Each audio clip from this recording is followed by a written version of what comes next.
Salut, c'est Romaric. Dans cette vidéo, je vais te parler des problèmes que j'ai avec la séduction.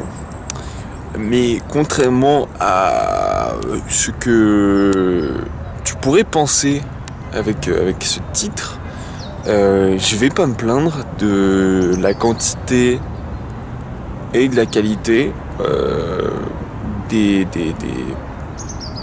la présence féminine dans ma vie. Je vais plutôt t'expliquer pourquoi je trouve que la séduction, c'est un peu du mensonge, un peu une perte d'énergie. En gros, je vais t'expliquer la différence qu'il y a entre la séduction et le développement de soi et la capacité aussi à montrer son niveau de développement. Alors, parce qu'il y a une grande différence entre les deux selon moi. La séduction, comme je pourrais le décrire, ça serait un peu...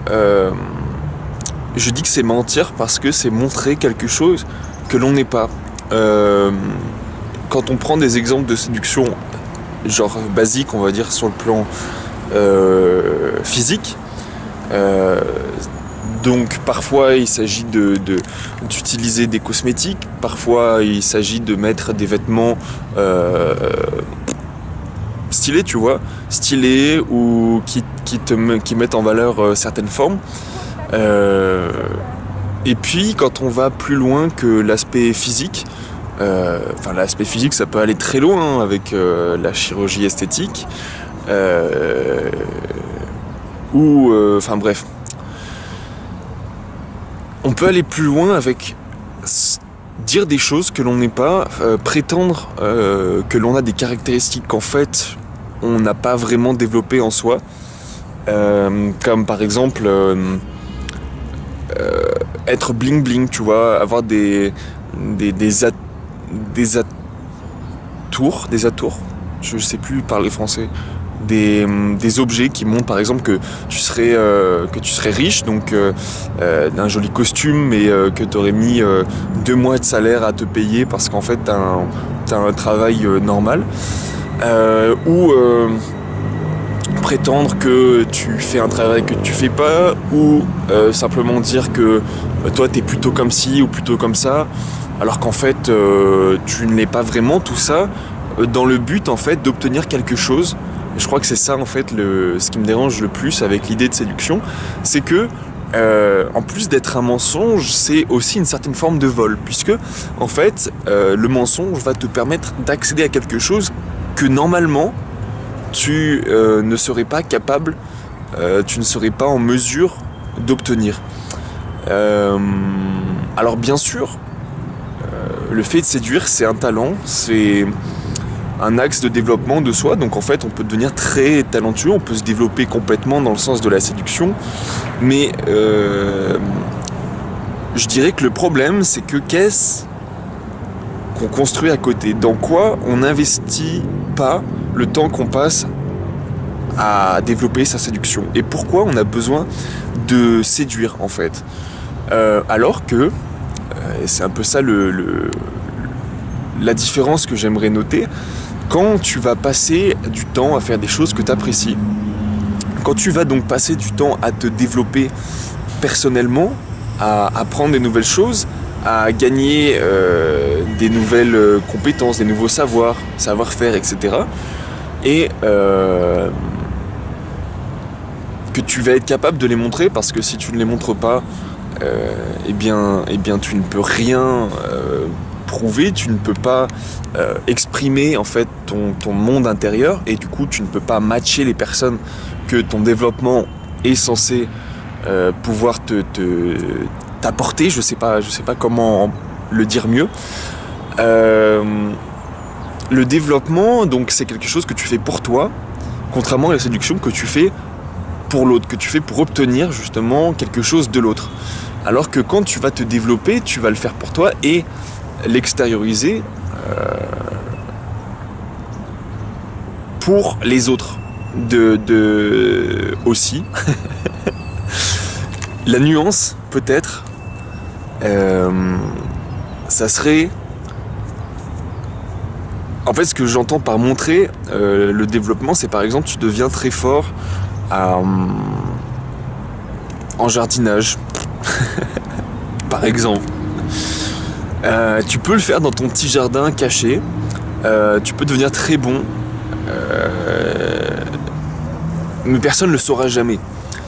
Alors, c'est très bien de vivre en ermite, je suppose, mais je pense que l'humain étant un animal social, et un animal qui accumule de la culture et développe la civilisation, je pense que c'est important de partager en fait ce que l'on apprend, ce que l'on va accumuler durant sa vie avec ses expériences. Donc l'intérêt de montrer, il est pour les autres dans un sens plutôt positif, puisque tu veux inspirer, tu veux transmettre, tu veux partager. Quand on commence à parler de séduction, c'est que tu veux pas spécialement partager quelque chose. Tu veux obtenir, alors d'une manière assez basique peut-être, tu veux obtenir un partenaire pour une durée variable selon ton envie. Tu peux aussi, par exemple, un bel exemple de séduction, je crois que c'est quand tu veux faire signer un contrat à quelqu'un. Tu vas déployer une quantité d'énergie pour convaincre la personne. Cette énergie, tu vas pas l'utiliser pour améliorer le service que tu vas produire. Le service ou juste la présence, les connaissances, les biens que tu pourrais offrir. Alors bien sûr, la séduction, elle est nécessaire dans un monde où c'est, comment dire, la base, c'est répandu. Si tout le monde passe son temps à séduire, tu vas être obligé de toi-même séduire pour obtenir ce que tu veux, ce dont tu penses que tu as besoin. Comment contrebalancer ça? Je pense justement que c'est par le développement de soi et la capacité à montrer ce que l'on est. Sans chercher à obtenir quelque chose. Je pense que c'est ça le plus important. Par exemple, en voyageant, il y a des moments où où moi je me sens seul. Au début de mon voyage, j'avais tendance à investir trop d'énergie pour rencontrer des gens. En allant dans des bars ou en étant plus extraverti que je ne le suis en réalité. J'ai essayé de séduire, pas dans un but d'avoir des femmes, mais juste des gens autour de moi. Et donc ça me fatiguait. Et surtout, en fait, il faut maintenir ensuite la séduction.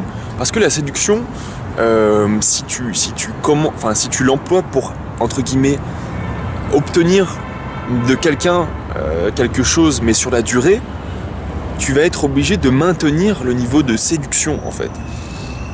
Et c'est un autre des gros problèmes de la séduction, c'est que, en fait, tu vas dépenser dans la durée une énergie peut-être même croissante, puisque tu vas peut-être accumuler certains mensonges sur toi, sur ton apparence physique, sur ce que tu es, sur ce que...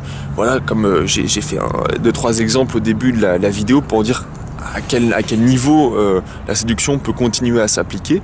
Donc tu vas perpétuellement, tant que tu veux continuer un petit peu à traire, à obtenir, à prendre de la personne que tu séduis, des personnes du groupe que tu cherches à séduire, tu vas dépenser une énergie que du coup tu n'investis pas dans ton développement personnel. Donc il faut prendre en compte non pas simplement le burst, le jaillissement d'énergie que tu vas déployer dans un premier temps pour paraître, parce que c'est un peu ça le souci, mais il faut aussi prendre la notion de durée. Enfin là je t'explique que la séduction c'est quelque chose de bien plus profond et de bien plus pesant que simplement se mettre du mascara, se mettre une jolie petite chemise, mettre un push-up ou se faire une petite barbe la classe, tu vois. Enfin, je prends des exemples pour différents sexes, mais ça peut aussi être ton conseiller bancaire qui va s'habiller vraiment top la classe pour te recevoir, ou pareil pour le serveur dans un restaurant, ou pareil pour le politicien qui va essayer de séduire des gens en leur mentant explicitement. Je pense même que les politiciens, en tout cas comme on les connaît dans les pays européens, c'est peut-être même un des exemples les plus flagrants d'énergie perdue dans la séduction, au détriment du fond en fait. La séduction, c'est la forme. Le fond, c'est plutôt le développement des choses que tu présentes. Voilà. C'est assez dingue de se dire que la banque à qui tu vas confier ton argent, qui va te faire payer la carte, l'entretien de tes comptes, qui va te donner un petit pourcentage de ce qu'elle gagne grâce à l'argent que tu lui prêtes, peut construire. Enfin, moi je pense à la caisse d'épargne par exemple, dans laquelle j'ai encore de l'argent. Quand j'habitais à Lyon, ils étaient en train de finir une immense tour que tu vois en fait de n'importe quel endroit dans Lyon, et je me demandais mais avec quel argent ils financent ça. Il y a un tout petit pourcentage qui est lié à mon argent, et cette tour, je suis pas sûr qu'ils aient besoin d'un truc aussi fantastique pour travailler. Cette tour, c'est de la séduction, c'est pour montrer qu'ils existent, c'est pour dire qu'on est puissant.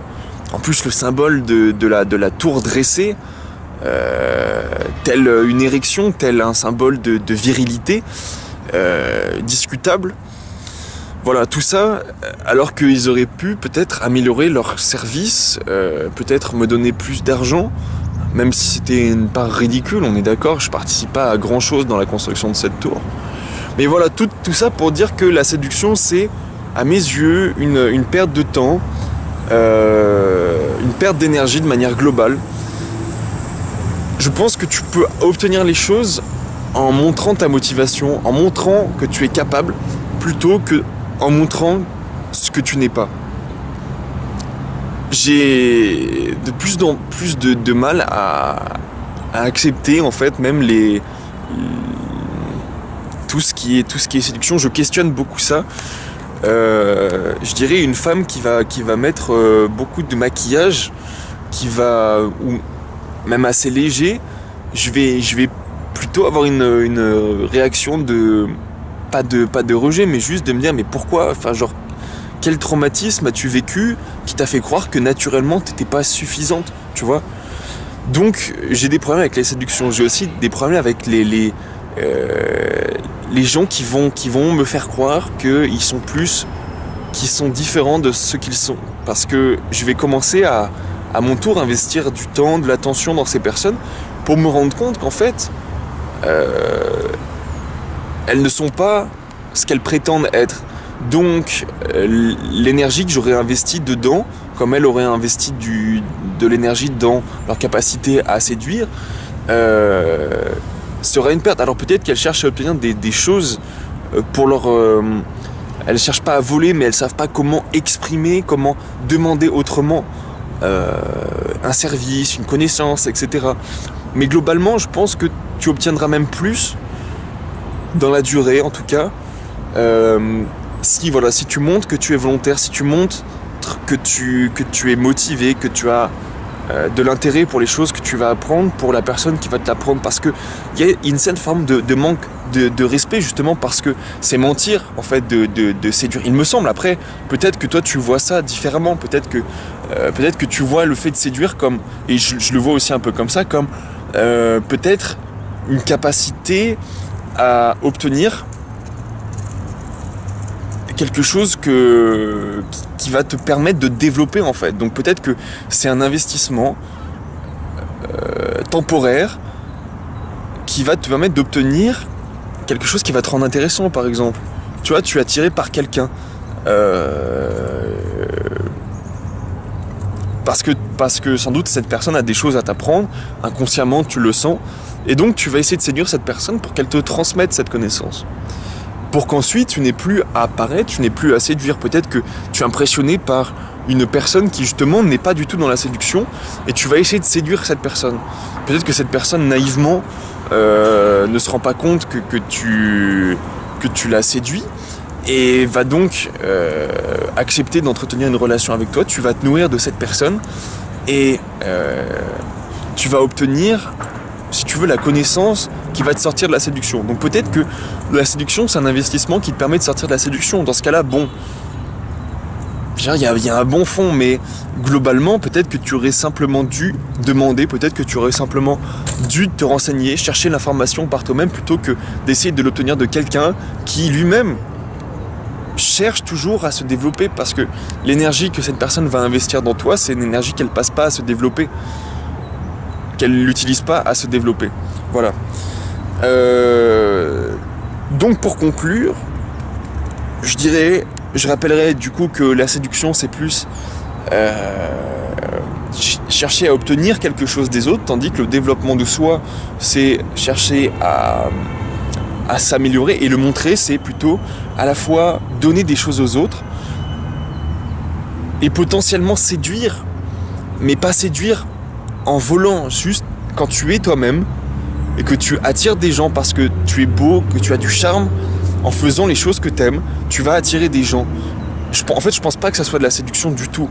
Je pense que tu vas attirer des gens parce que tu montres ton niveau de maîtrise, tu montres que tu es bon à quelque chose, tu montres que tu es passionné, tu montres que tu sais investir du temps en toi, que tu sais te développer, que tu as de l'énergie et que tu sais comment l'utiliser. Et selon monsieur le professeur de Lavier, ce qui attire, c'est ton énergie et ta capacité à le montrer. Donc je pense qu'en étant toi, en montrant qui tu es, non pas ce que tu n'es pas, non pas ce que tu vas devoir passer de l'énergie à maintenir ce mensonge, ce masque, alors peut-être que tu te dois d'investir du temps sur toi, ne pas te comparer aux autres, ne pas chercher à avoir quelque chose que tu ne peux pas avoir. Alors comment se connecter ensuite aux autres personnes? C'est très simple.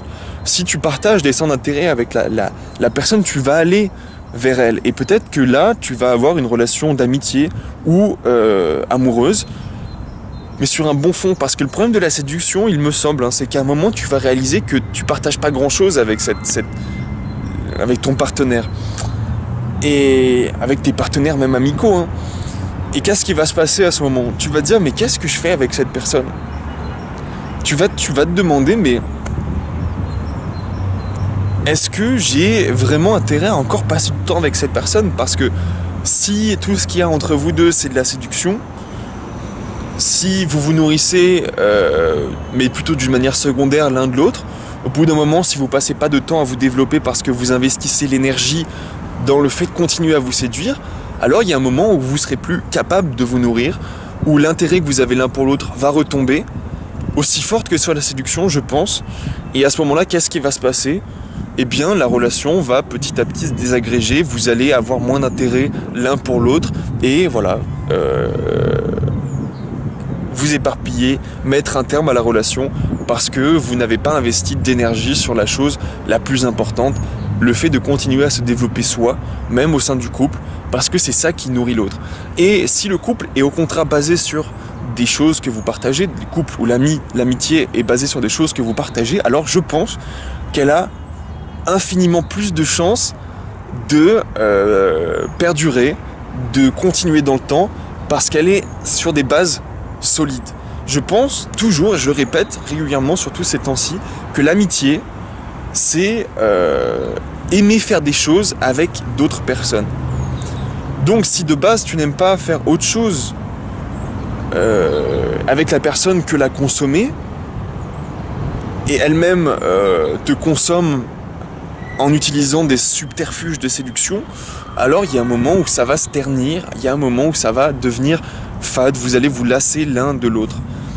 Au contraire, si vous partagez dès le début des choses et que vous continuez à chercher des centres d'intérêt convergents, à vous développer personnellement vers ces centres d'intérêt, mais qui vous font converger, alors je crois que c'est le secret des relations qui durent. Mais c'est mon avis, peut-être que t'es pas aussi tranchant sur le fait que la séduction c'est un mensonge, que c'est comme un subterfuge, que c'est même peut-être du vol parce que tu cherches à obtenir plus que ce que tu es. Eh bien je t'invite à nuancer mon propos, à me donner des idées qui me permettent de voir la chose sous des aspects peut-être un peu moins maléfiques. Bon, je suis pas sûr d'être maléfique, d'être manichéen, j'essaie d'avoir des arguments objectifs, mais voilà, n'hésite pas à enrichir ma réflexion comme d'habitude. Je te souhaite de trouver les choses qui te tiennent à cœur, et puis en le faisant, de trouver des gens avec qui te connecter. Voilà, belle journée à toi.